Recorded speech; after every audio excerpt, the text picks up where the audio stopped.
கோவையில் செயல்படும் ஈஷா யோகா மையம் தொடர்பாக சென்னை உயர்நீதிமன்றம் பிறப்பித்த உத்தரவின் அடிப்படையில் மாவட்ட நீதிபதி தலைமையிலான குழு ஈஷாவில் ஆய்வு செய்தது. கடந்த 2010ஆம் ஆண்டு ஈஷாவிற்கு சென்ற தன்னுடைய மகள்களை மூலச்சலவை செய்து ஈஷாவில் தங்க வைத்திருப்பதாகவும் அவர்களை மீட்டுத் தரக் கோரியும் தாயார் சத்யஜோதி சென்னை உயர்நீதிமன்றத்தில் ஆட்கொணர்வு மனு தாக்கல் செய்தார்.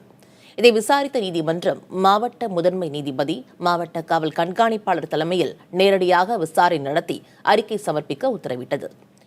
இதையடுத்து மாவட்ட முதன்மை நீதிமன்ற நீதிபதி பொங்கியப்பன், சட்டப்பணிகள் ஆணைக்குழு செயலாளர் ஜான் மினோ, காவல் கண்காணிப்பாளர் ரம்யா பாரதி ஆகிய மூவர் கொண்ட குழு ஈஷாவில் உள்ள அந்த இரு பெண்களிடமும் தன்னுடைய மகளை வற்புறுத்தி ஈஷா யோகா மையத்தில் தங்க வைத்திருப்பதாக புகார் அளித்த தூத்துக்குடியைச் சேர்ந்த தமிழ்ச்செல்வியின் மகன் ரமேஷிடமும் தனியாக விசாரணை நடத்தப்பட்டது.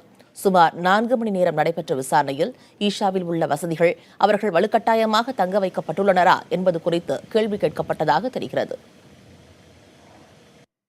அது உள்ளுக்குள்ள ஒரு சூழ்நிலையில் அமைஞ்சது. எதுக்காக இங்கே விருப்பப்பட்டிருக்கோம் அந்த மாதிரி கேள்வி தான். அது லீகல் சம்மந்தப்பட்டதுனால அதை பற்றி நம்ம தெரிஞ்சுக்கணும்னு அவசியம். பிரம்மச்சரி ஆகிறதுக்கு முன்னாடி யூட்ரஸ் எடுக்கிறாங்கன்னு சொல்கிறாங்க. பீரியட்ஸ் டைமில் 3 நாள் அப்படியே ஓடுறாங்கன்னு சொல்கிறாங்க. ஒரு பொண்ணை பற்றி ஒருத்தர் பேசுகிற விஷயமா இது? ஒரு பொண்ணு அந்த சமயத்தில் என்ன பண்ணக்கூடாதுன்றது அவங்க தேர்ந்தெடுக்கக்கூடியது. இங்கே எங்களுக்கு முழு சுதந்திரம் இருக்குது.